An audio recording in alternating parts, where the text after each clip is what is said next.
Okay, I didn't expect just the introduction video for this series to cause this much discussion, but I'm really happy. Because these videos, like I said earlier, are mainly for discussion. Like, I'm posing my opinions, but I want you people to discuss, to give your opinion, how each deck should be better, or which strategies to use, stuff like that. Anyway, starting off, we have the God tier, which I didn't really make it that clear last time, but for me the God tier, there's two decks that are pure God tier that really curb stomp on, just destroy everything else. And then there's three other decks in there that I mentioned, which are just really good, and I put them in the God tier because I just don't want to make tier 1 a really long ass video because there's so many decks in there. So one of the very first deck that is above all else in my opinion is Link Joker with Omega Glendios. Now, this deck, at first when the card was revealed, everybody thought it wasn't going to do anything because it requires reverse units. But it has some very important support cards, mainly World Line Dragon, the starter. Then we also have Rune Magician, God, how do you even pronounce this? Praseodemium, and Rubidium, and Magnet Hollow. Now, Magnet Hollow is the only card that can actually be targeted to kind of fight back because it's a grade 2 and the skill needs to hit the Vanguard in order for the skill to go off. But other than that, this deck is hard to counter because it does a lot of things on its own. And even when it discards reverse units, it'll get them back. And even if you attack Omega Glendios with a massive attack, it's gonna get redirected to a reverse unit. And basically this deck is really strong and really destructive. Most Glendios players do not go for the world end strategy. Instead, they lock down your front row and the booster of your Vanguard and just triangle lock you for days and win like that. It's pretty boring, it's not fun to play against, but it wins. Thing is, I'm not exactly sure how often we're gonna see this deck in Worlds because of the 20-minute ruling. And it's a lot of Glendios decks take ages to set up, and it's a late game deck. And a lot of decks, the decks that can counter this are like Aqua Force. Even if it sounds bullshit, but Aqua Force, if you rush early, decks that can rush early, like even Blaukruger, I'll go into it in the next video, but decks that have early game advantage, those decks are good against this deck, and also the second place deck for God tier, which is Dragonic Nouvelle Vague. Now, Nouvelle Vague is hard to play against because it kind of does things on its own. It just goes off on its own thing. You can't really counter it, you can't make it like not call a card that's gonna make it fetch out a grade 3. Like a Nouvelle Roman Dragon, or like their starter, which searches a grade 3 or above. So you can snipe the starter, for example. That might have some effect, but it's still, you know, it's not gonna do too much. And then they also have Nouvelle Critic Dragon, which, you know, it just does things on its own. You can't counter that. You can just like not call rear guards, but it's gonna snipe your starter then, unless you're playing Glendios, in which case it's staying in the soul. And then they also have, which they often play, Bellicosity Dragon. That you can hit, but it's still not gonna stop their strategy that well.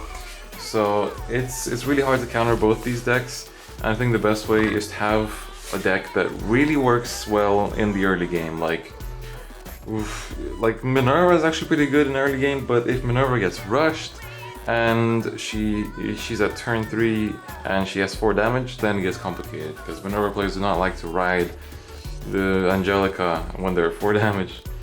And yeah, so basically I think the best way to counter these decks, in my opinion, is to just really have that early game rush. And because a late game deck like Glendios or Nouvelle Vague itself will not really have enough like an early game advantage to put pressure on the opponent.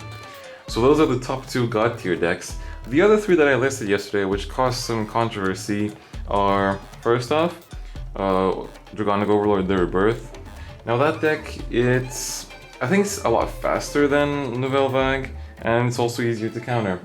And for me, all the other decks except for Glendios and Nouvelle Vague are they're in the tiers, but they're not really organized. They're just kind of in there, like in their own bracket, but they're not organized like who's better or who's worse. And for Rebirth, it's important that when they call it a card that has Dragonic Overlord, or I can't remember if it's Overlord in their name, but you know, like Dragonic Overlord or Rebirth or something like that, don't target that. Don't let it go to the drop zone, because then they'll call what's it called? Dragonic Burnout. That will put that Dragonic Overlord back into the deck and kill your rear guard. So you do not want that to happen. Next up, another card that Rebirth players like to play is Velocity. You can target that. But other than that, there's not too much. They have Calamity Tower Wyvern, which lets them Soul Blast 2 to draw a card.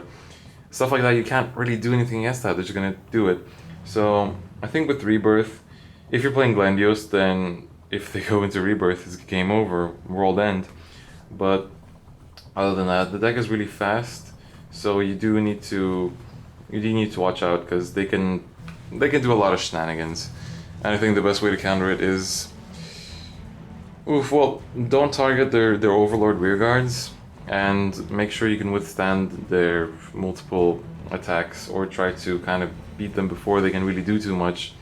Because if they end up being forced right into the Rebirth, then if they don't have enough cards to call the rearguard, then they won't be able to do the limit break. Hitting their rearguards, hitting an Overlord player's rearguards is a pretty good strategy, because they need to keep refilling the field in order to do Overlord's Rebirth limit break. And yeah, so moving on to the next deck, because I still have two more decks, and I don't want this video to go too long. Next up is Drag Ruler, well, Revengers basically. And most Revenger players, they will really appreciate their cards like Rukia, which is a BT15 common, which is when you call a grade 1 or less, he gets plus 3k.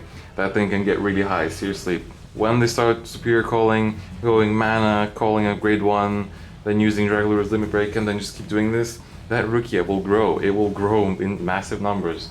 So targeting that card is good, because they will want it to hit for big numbers, and if you kill it, then, you know, it's good. Then also, like with older Revenger players, you want to target Doran, because if you can retire their back row, because that's their main unflipping technique, and if you target it, then it'll be a bit harder for the player. And other cards that you can always target is Judge Bow. If they're playing Judge Bow, try to get rid of that, because that card can fetch out a +3 basically.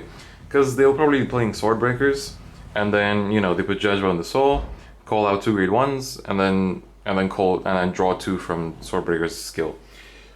And yeah, Swordbreaker is a card that you'll see often in Drag Ruler decks, or well, in any decks that have Phantom in the grade 3 name.